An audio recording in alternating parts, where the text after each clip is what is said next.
What's your carnal theory? Hey there, you're listening to Carnal Theory, where we talk with experts from around the world to learn how taking command of our sexual story affects our personal wellness, sexual experiences, and relationships with ourselves and others.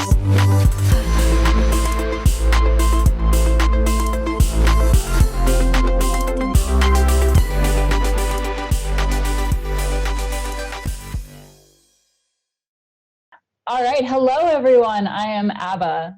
And I'm Amanda. And today on Carnal Theory, we're sitting down with ShaVaughn Elle, an erotic writer, literary coach, spiritual consultant, sex educator, and the founder of Say It With Sex.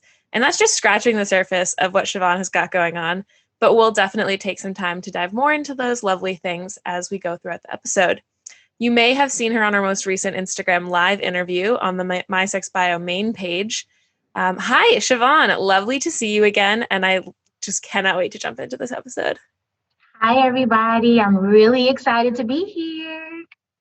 We are too. Thank you for joining us. So to kick things off, we're going to ask you to read or share the carnal theory that you've brought for our consideration. And as a reminder for our listeners or new listeners, each episode we ask our guests to propose a carnal theory for us all to consider. And this theory, it's meant to be something that challenges a presumption or perception that we might have in regards to our monthly theme and part of what this conversation will likely focus on.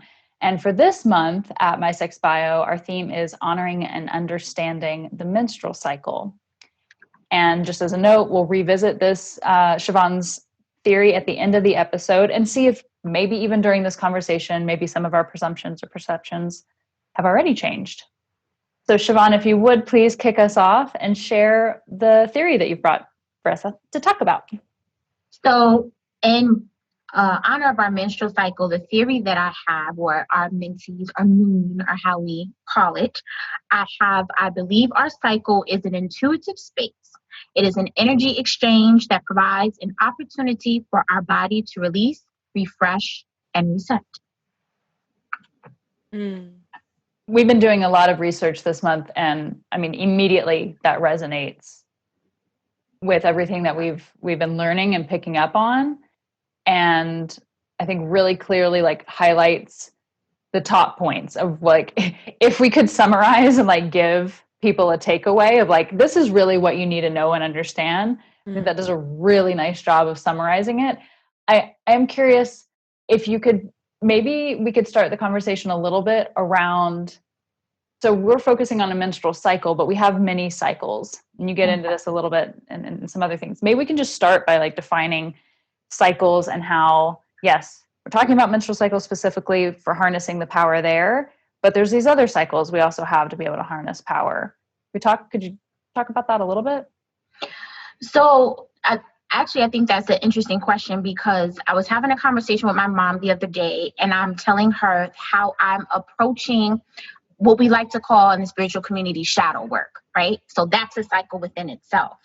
And I don't know if it's the planetary energy that is occurring, but I'm in a space where I'm facing themes that I have scratched the surface with my therapist. And I speak openly within the Say It With Sex channel about me going to therapy and how it is a pairing with being a spiritualist. So I said to her that I'm confronting these themes in a more deeper version. I scratched the surface with my therapist, but now on my own, because I haven't seen my therapist in over a year. We actually got to a point where she was like, "You don't need me, you can do this yourself." And I was like, "No, I need you." She was like, "No, you don't, you got it." So now I'm recalling a lot of the tools that she gave me during this cycle, because if we are being intuitive with ourselves or being aware with what's going on around us, we know when we are in a space of leveling up. So I feel that time is approaching me. But in order for you to do that, there are some things you need to confront. There are some lessons and some themes that you need to resolve. So that's a cycle, right? and you cycle through those moments, whether it's a recurring theme or whether it's a deeper level of the same theme or if it's a new theme. But we all go through those periods and those cycles at any given time when we are in a space of activation or growth. So that is a cycle. Then another cycle that you may approach is if you are on the brink of burnout, your body will make you sit if you don't do it yourself. That is a cycle, because we get into a space where we're moving and we're grooving and we're doing things, and we're not staying connected and aware with our body to administer self-care, to pour back into ourselves, because the groove is good. So we're on that wave and we're riding that wave and we're riding it hard, and we hit a wall. That wall is then now your cycle to take a pause and take a break and pour back into yourself. That is a cycle. So I think cycles come in where we're in a space of activation and growth, where we're hitting a space of burnout and need to rejuvenate ourselves, or even when we are in a space where we are not moving. And we're repeating these lessons. It's not a space of activation or growth, but in a stagnant space. So now we're confronting themes as to why we're not growing. So there's a cycle where you're growing and you need to confront themes. And there's a cycle where you're not growing, when you're in a space of inertia and you can't figure out why things aren't moving. That's a cycle. And then there's a cycle where you get moving and you push too hard and you need to reset. That's a cycle. Makes me think of the not state of mind, but the thought that, like, if a issue comes your way or a problem comes your way, or a life lesson rather comes your way, and you don't deal with it or get the lesson or whatever, it's going to come back again.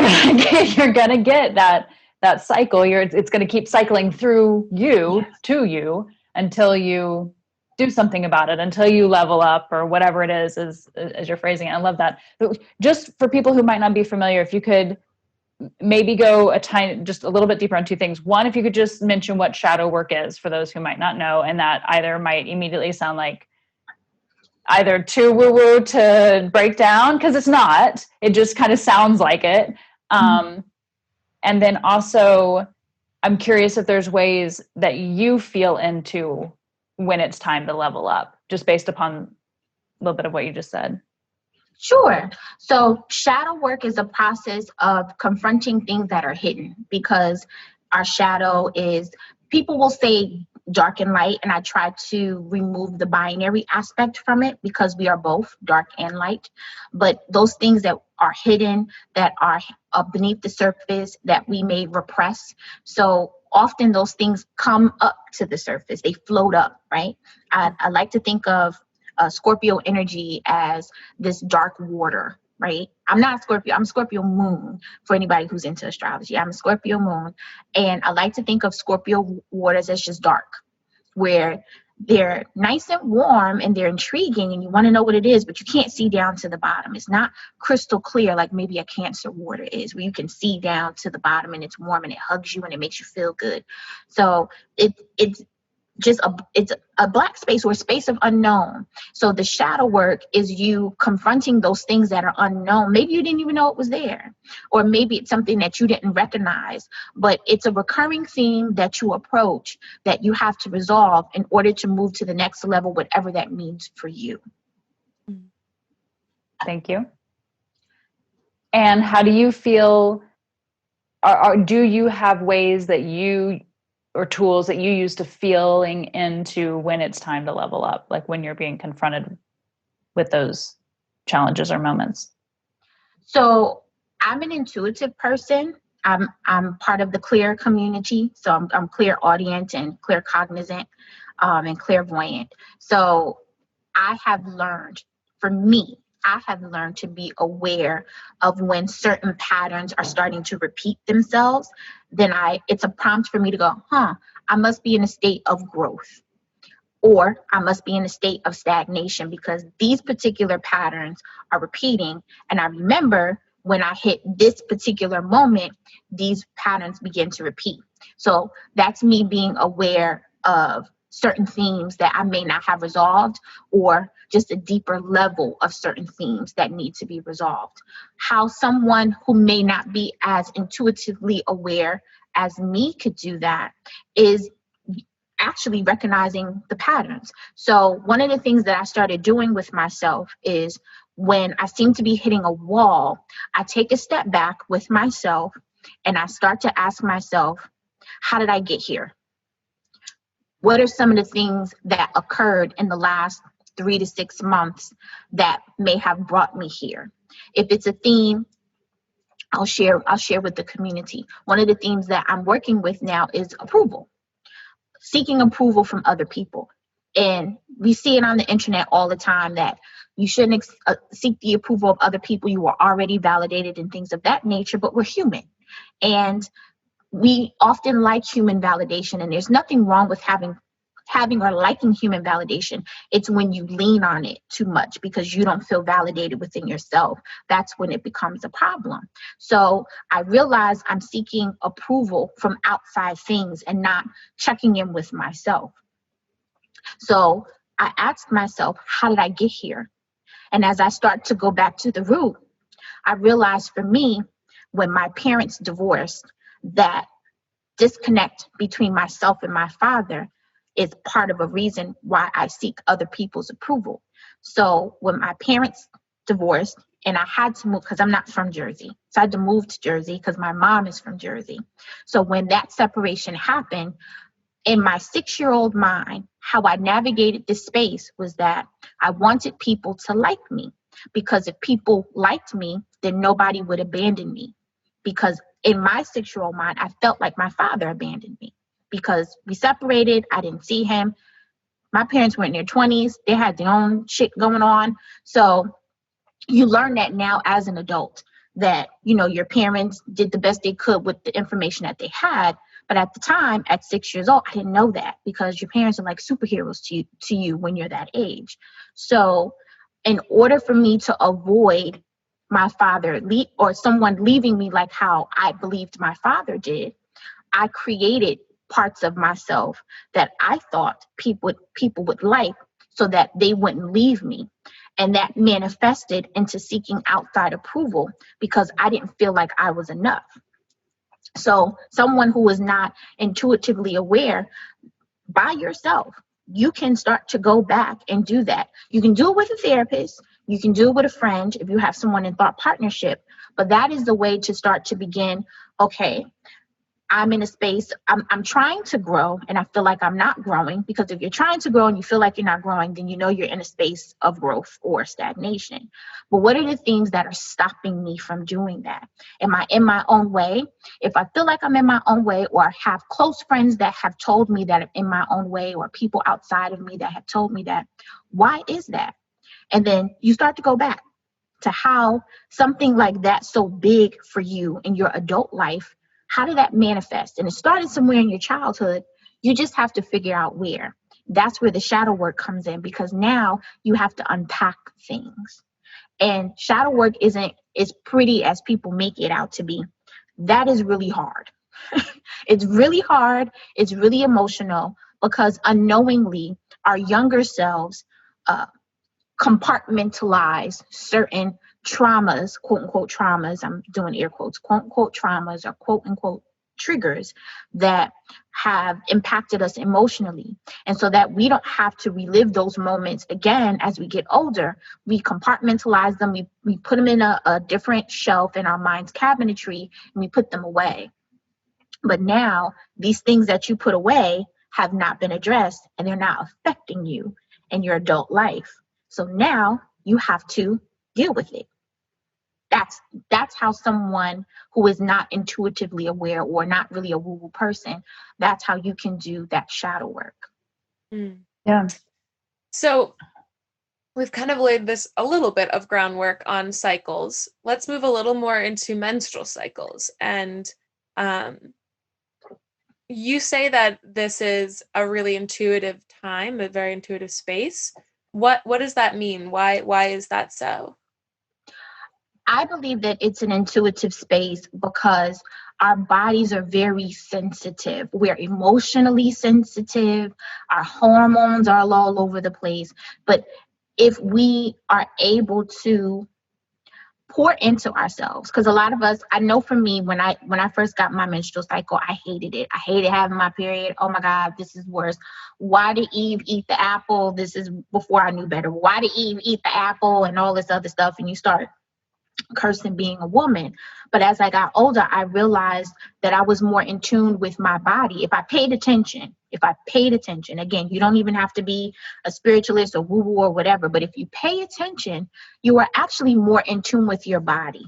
You can feel you're feeling your cramps. So you're feeling your uterus contract, right? So you're feeling your uterus contract, your boobs are all over the place, your nipples are sore, your back is killing you. So you're actually more aware. You can feel all of these things with your body because your body is full. So if you are actually paying attention to how your body is responding to certain things, soothing yourself, whether you eat that pint of ice cream or the chocolate bar or chips or however you pour into yourself, those things don't really help your menstrual cycle. But if that's what you want, you should do it. You should never not give yourself what your body wants. But if you are connected to yourself like that, you can begin to be more aware. And it doesn't necessarily mean that you're going to start seeing visions and getting premonitions, but you just become more connected to the earth around you, because it really is true. As your body goes through phases, so does the moon. So you'll see a lot of vulva owners or women, however you identify, they may get their period during a full moon. Well, guess what that means? You just started a new lunar cycle with your body. So as you are releasing and the full moon is releasing and things that are happening, then that's a way for you to connect to everything that's outside of yourself. It's a way for you to connect to your most feminine aspect of yourself. And when you're connecting to your most feminine aspect of yourself, that's when you are most intuitive. And this is kind of like a way of honoring your cycle, like taking the time to not push away those feelings. Because I think often a lot of people, when you have cramps or pain, whatever it is, your reaction is to like take Advil, like numb it, don't pay attention to it, push it away. And yes, I think some people have very, very debilitating cramps. And in that case, you can numb that a little bit. I would definitely not take some drugs, because if it is preventing you from living your life to its best, I would never say don't support that. Mm-hmm. Personally, for me, I don't have very bad cramps, and so I actually don't get my period anymore, or at least I don't bleed anymore because I have an IUD. And so but when I used to bleed, I would get cramps like a week before. And it was like a reminder, like, oh, I'm suddenly I know more about my body and what it's doing. Like suddenly I'm more in tune with what's going on within me. And I thought that was kind of an interesting thing, because I felt more empowered knowing what's going on in my body. And I think people who try to ignore what's going on or ignore these menstrual cramps so that you can, or whatever it is, so that you can move forward with your meeting or whatever you're doing that day, you are kind of saying like, I don't want to pay attention to this, my body's movements. So what are some other ways that you suggest honoring your cycle or acknowledging it in some way? Definitely how you care for yourself during that time. I want to say her Instagram name is Medicine Woman 69. I'm probably saying it wrong. But she posted about her menstrual cycle, and she had this band wrapped around her belly. And I thought that was so cool, because it was almost like swaddling your womb in something. And you're not necessarily pregnant with a baby, but you are pregnant with so many things that you may be getting ready to release, because your menstrual cycle is all about releasing the uterine lining, and that's why you bleed and all that other stuff. But you may be pregnant with so many other things that you need to nurture. Some people they're most creative during their menstrual cycle. So How you care for yourself is where you can honor yourself, whether you swaddle yourself in a nice blanket around your belly to soothe your belly, the type of menstrual pads or tampons that you use, using things that are organic, that mesh with your skin and the inside of your vaginal walls, the type of foods that you give yourself. I have stage 4 endometriosis, and PCOS. So I have stage 4 endometriosis and PCOS. I've had 4 reconstructive surgeries on my uterus in the last 6 years. So me and my menstrual cycle are just, we have almost like a love-hate relationship. Yeah. So there's some months where or some quarters, I should say. There's some quarters where I get my menstrual cycle monthly back to back, and then I may skip 2 or 3 months, and then I may get my menstrual cycle again. And that's unnerving to me, because if I'm not physically bleeding outward, that means I'm bleeding inside, and adhesions are being created. And then if adhesions are being created, then that means my organs are probably being plastered together, which may mean I may have to have another surgery. So it's really, a lot of that has to do with the things that you put into your body. So for those who can have dairy or are not vegan, having yogurt a week before your period, especially if you track it. So let me take a step back. One of the best ways to honor your period is to track it. Yeah. Knowing when your menstrual cycle is coming, because if you're aware of when your menstrual cycle is coming, then you can prepare for that moment. See, a lot of vulva owners and women, we don't track our menstrual cycle. We're disconnected from ourselves. So when you start to track your menstrual cycle, and I have to, because I have a lot of missed periods, so I need to be able to go back and refer to when my last period was, what my symptoms are. So when you start to connect to yourself again, so now for those who are not spiritual, that's another way that you can become more aware with your body. When you start tracking your menstrual cycle, writing down your symptoms, what are you feeling? How are you feeling? What's your body doing? Where are you sensitive? Where are your sensitivities? That's a way that you can honor your period, because once you start to hit your ovulation period, you know, I'm going to be bleeding soon. So how do I start to prepare for that? Yogurt a week or 2 before your menstrual cycle helps with cramps. Raspberry leaf tea is a good way to regulate your menstrual cycle, but also helps with cramps and bleeding. Cinnamon tea, turmeric tea helps with inflammation. Your uterus is a muscle, so if it's cramping, then that means it's inflamed. So cinnamon tea and turmeric teas are great ways to help with inflammation. Taking a hot bath, a nice Epsom salt bath, maybe put some rose petals in it because you want to feel good and you want to feel wonderful and sensual and feminine. You can do those things. Rubbing your body with certain body butters that have essential oils, with turmeric, with jasmine, with lavender if you're not allergic. So those things can help soothe and calm yourself. Maybe have a humidifier going that gives off certain essential oils that keep your mind focused and keep your hormones in tune, because there's certain essential oils that help to regulate hormonal shifts, things of that nature. For those who have PMDD, premenstrual depression disorder, I think that's what PMDD, but it is premenstrual depression, because I realized I had it.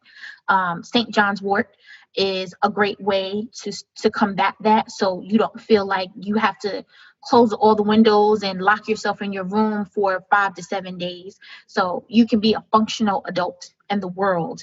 That helps you. And also having a good cannabis or CBD regimen helps with that as well. CBD is definitely great for menstrual cramps, and also to brighten your mood. Like, I'm a fan of gelato. I love gelato. That is a happy pill in a plant. So if you take a couple puffs of gelato, you're not worried about, oh my God, my uterus is shedding itself. You're too busy dancing around the house or doing whatever. So there's so many. Those are the ways that you can honor your menstrual cycles. How you pour into yourself before, during, and after is how you can honor your menstrual cycle, but also honor yourself, because it's not outside of you.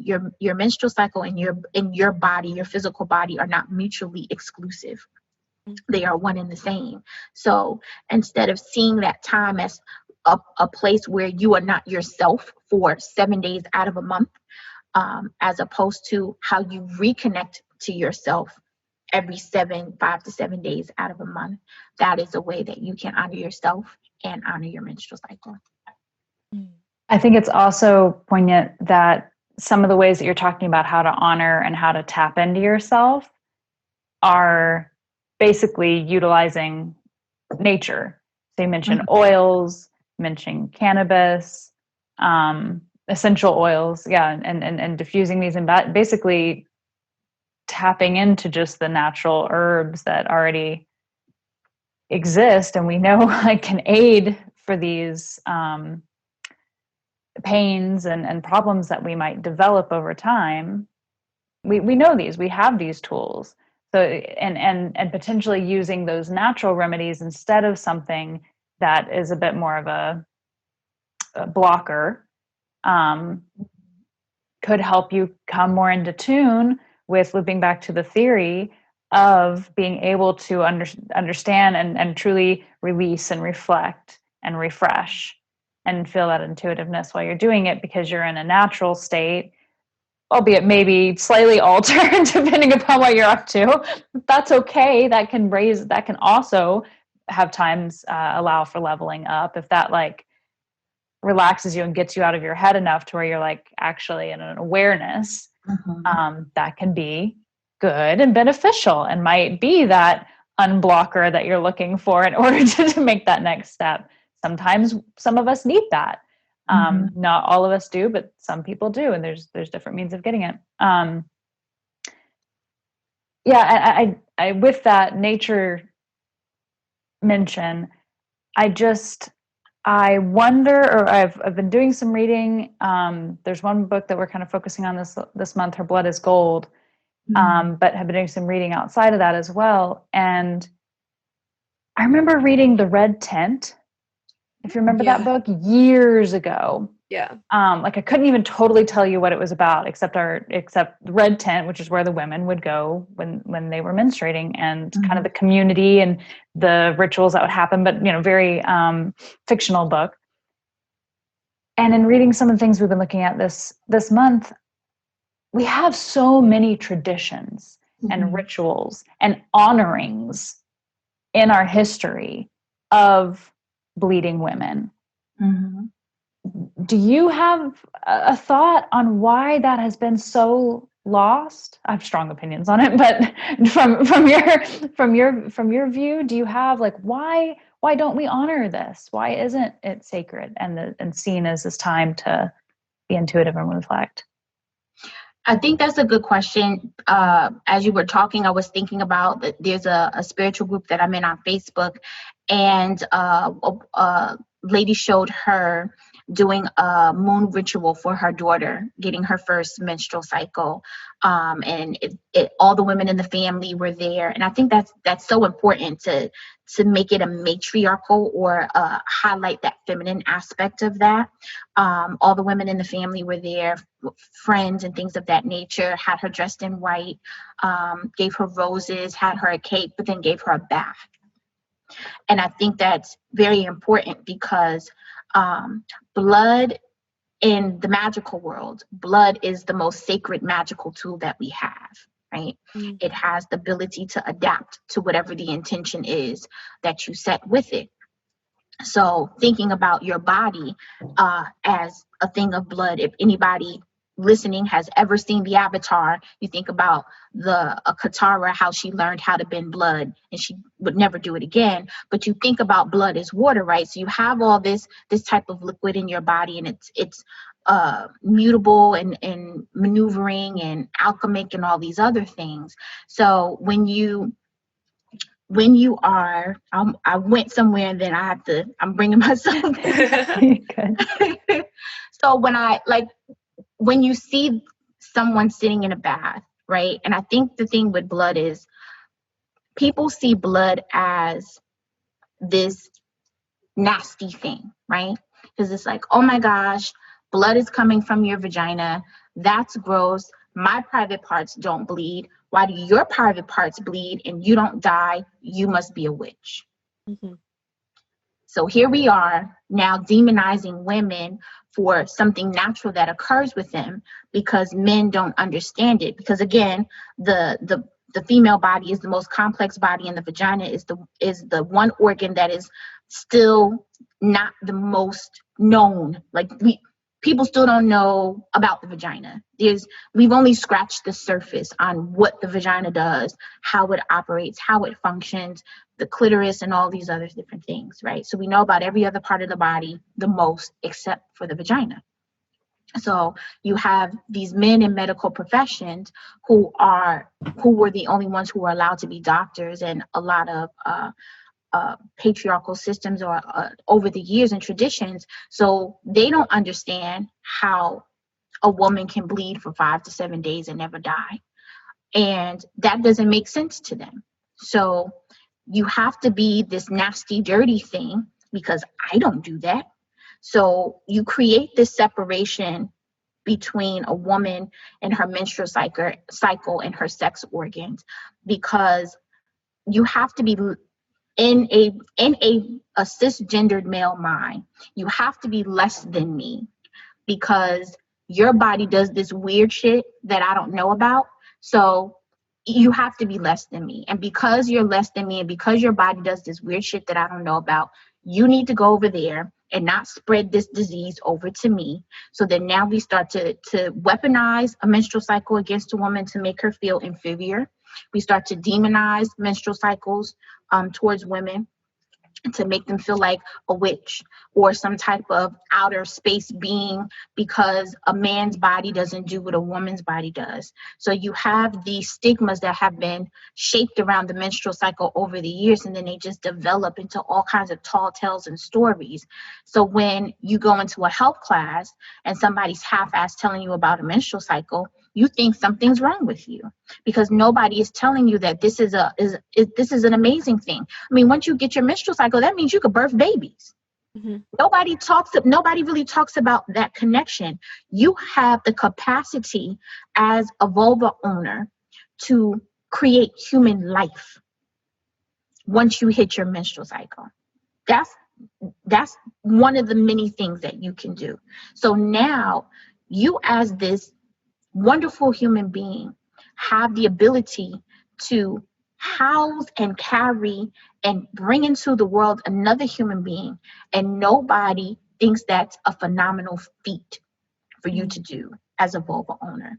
Nobody sees the amazingness of that for you to do as a vulva owner, because without women who carry, without vulva owners, human life does not exist. So without us, there's no life. Unless you are transgender, of course, cisgender men don't birth babies, right? So without us, life does not exist.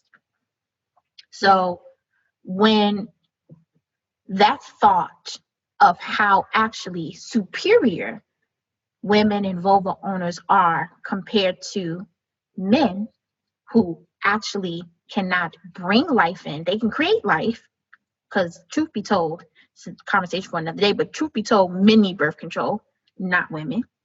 They're fertile 365 days, 24/7, 365 days a year, 24/7, and women are fertile at best 70 days out of a 365-day calendar year. But again, that's the conversation for another day. So when you see that, how we have the power to create life in so many different ways, just by something so small as a menstrual cycle, in order for men to feel superior against women or towards women, how do we make them feel inferior? How do we make them hate themselves? Because if we are empowered by the thought that we have the ability to create life in many different facets, if we know that about ourselves, then it's really hard to control us. So one of the ways, it's many ways, of course, but one of the ways that men over the years have been able to control women is through the menstrual cycle. And when you have other women who've adopted the same patriarchal ideas as the men that they want to be around, you have women who begin to demonize other women. And then that's how the cycle continues and it begins to perpetuate. I know it took me a long time to get there, but that's how it continues the cycle continues to perpetuate. So that's where I feel like the why comes in, because there's this thought where men, for some reason, need to feel superior, and anything outside of their construct of what superiority means for them, we have to then demonize it and weaponize it against those who may actually be superior to us, but they may not know it. So we have to create this story around it and then make sure that we spread this story across whatever lands, generations, or however, so that we can remain in control. Like take the power back of it. Yeah. Take our narrative back. Yes. Yeah. I have one more question before we wrap it up. So for people like myself who don't bleed, how can we get in touch with our cycle? How can we notice it and pay attention to it? I think there is a linear thought that in order for you to have a menstrual cycle, you must bleed. Mm-hmm. I think the bleeding is just a part or maybe an onslaught of a cycle, but it doesn't take away from the fact that you have one. Yeah. I think the last time I had my period, we're in the month of November at the recording of this podcast. I had my period in September. Haven't had a period since September. So I don't bleed normally as everyone else, but I still get the symptoms of I still get PMS symptoms. I still know when my body is going through an ovulation process. I still know when my body is getting extra emotional, when my feelings and emotions are at a heightened intensity. I still know that. I still know when my body is starting to bloat more than normal. I still know when my body is retaining water. So for all those who are listening, I do not want them to feel like I don't have a menstrual cycle. Pardon me. I do not have a menstrual cycle because I don't bleed. Mm-hmm. It's not true. Because I absolutely think men have a menstrual cycle because they're some of the most emotional creatures on the earth in conjunction with women.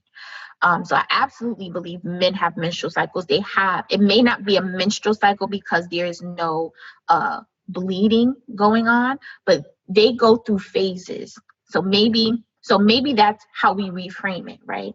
Maybe it's not necessarily a menstrual cycle because that's associated with bleeding, but we all go through emotional phases that can mimic and resemble a menstrual cycle.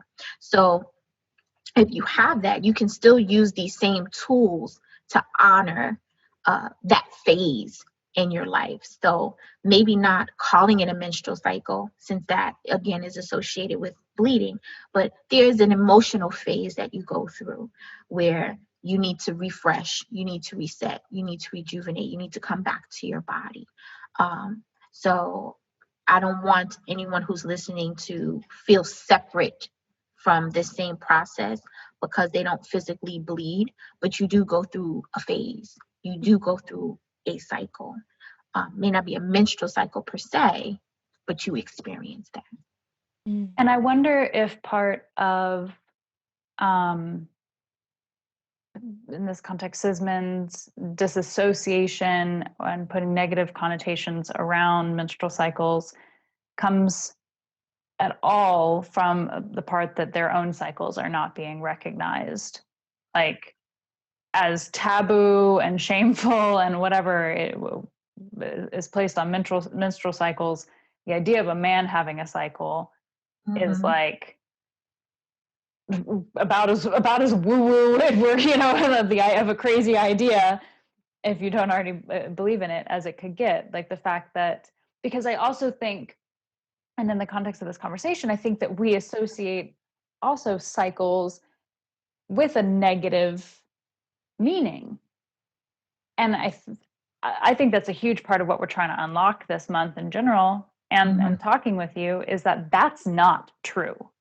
Correct. Cycle, menstrual or not, moon cycle, emotional, life, whatever, those are positive things and are moments to be able to tap into learning or awakening time or refreshing, releasing, and resetting, as you mentioned.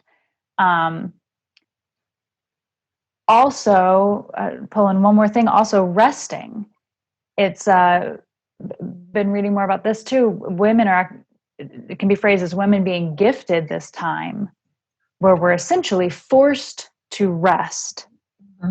And in that resting time, reflect. And thinking back to like the red tent and also some other cultures, practices that I've been reading about, like that is what that time is meant to be. Women might go away to like a tent type of situation, and it's meant to be this tranquil, reflective space where literally you're just able to basically meditate, focus on your body, and have this moment of tapping into potentially your highest intuitive time. And you mentioned a little bit in the Instagram Live that was done, also potentially like a psychic time of being able to see things past a realm that you're normally maybe locked into, or just not able to give yourself that time to rest and reflect. So yeah, I get so many things so many taboos that have to get broken down in order for change to be made. But like, men can be empowered with this too. They can. And I think that kind of toes along the line of toxic masculinity, which is probably an overused phrase at this point. But it does toe along the line with that because men have been separated from their emotions for so long. And even how they're raised, don't cry, you man up, and things of that nature. And men are not encouraged to sit with their emotions, to learn how to manage their own energy. So I was talking to the guy that I'm seeing currently. He was talking to me about, I get in these moods. So they may not call it a cycle, but they'll call it a mood. So it's like, okay, you're in this mood. So what's going on? And how some men, not all, but how some men tend to address these moods are through different type of coping mechanisms that aren't unhealthy coping mechanisms. They'll turn to alcohol, they'll game all day, or they'll indulge in some other type of activity. Some men indulge in sex, which sex is not a bad thing because sex is healing, but your intent behind how you do it is how it becomes an unhealthy coping mechanism. So, talking to men about when you get into this mood, so what do you do? And even the guy that I'm dating currently, I said to him, I know you find drinking as a coping mechanism, but maybe you need to go exercise, because emotions are nothing but it's energy and motion, right? Is another form of energy that we have control over. And I think because we are not taught how to better wield our feelings and emotions, they become erratic spaces for us when they get too heavy and when we get overwhelmed, and we direct them unknowingly. We direct them in ways that aren't beneficial to us. So for any men who may listen to this podcast, how to handle your quote unquote mood or your phase is to really sit with your emotions and channel them in a different way. It doesn't necessarily have to be alcohol. It could be exercise. It can be building something. A lot of men like to work with their hands. Go build some shit. Go paint some shit. Go outside and be one with nature. Go swim. Like, there's so many other ways that you can redirect that energy in a more active way, because men like to be active. I respect that. I understand how masculine energy works.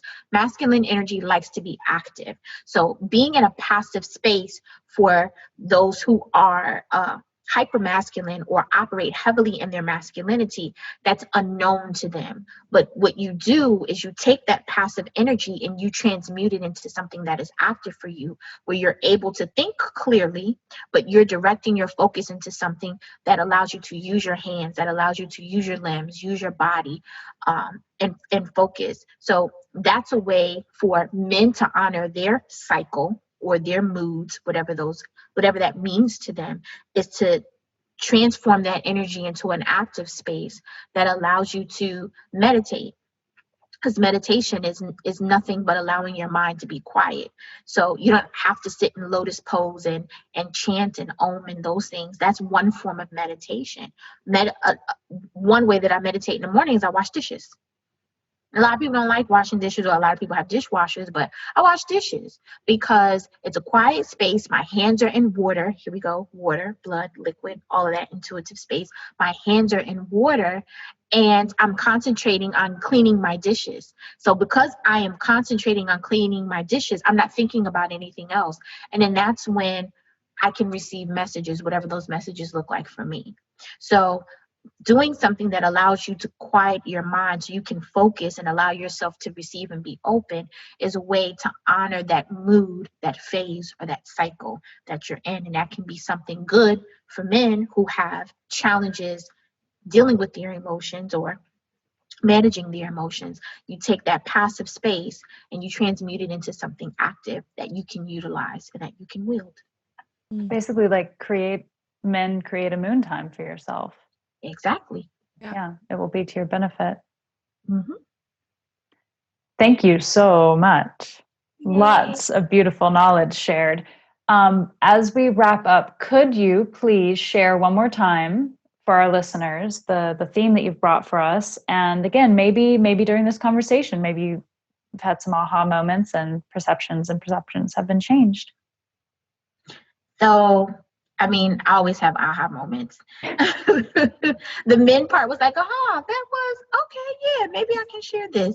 Because that's really the first time I've ever said that out loud. So here we are. Look at you all unlocking things in my brain. So kudos to all of you. Trying real hard. Kudos to you, ladies. So our theory surrounding cycles is that I believe our cycle is an intuitive space. It is an energy exchange that provides an opportunity for our body to release, refresh, and reset. Beautiful. Put that on a t-shirt. Yeah. Well, thank you everyone for listening today. I hope you gained some new knowledge from this conversation. I know I did. I have a lot just like stirring in my mind right now. If you want to ask questions about this, reach out with some insights. You can do so at Carnal Theory on Instagram or on our main page at My Sex Bio. And definitely go check out ShaVaugh's work at Say It With Sex on Instagram. You can also head to sayitwithsex.com or ShaVaughNelle.com. ShaVaughn, thank you so much for being here today. It's been an absolute pleasure. Yay. Thank you so much for having me. This was so much fun. Thank you.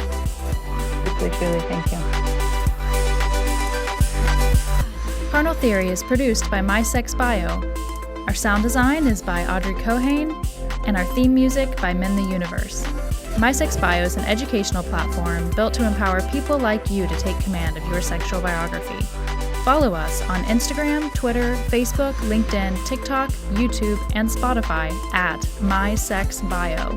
Visit our website and join our e-letter at mysexbio.org and support our work by joining our Patreon. Thank you.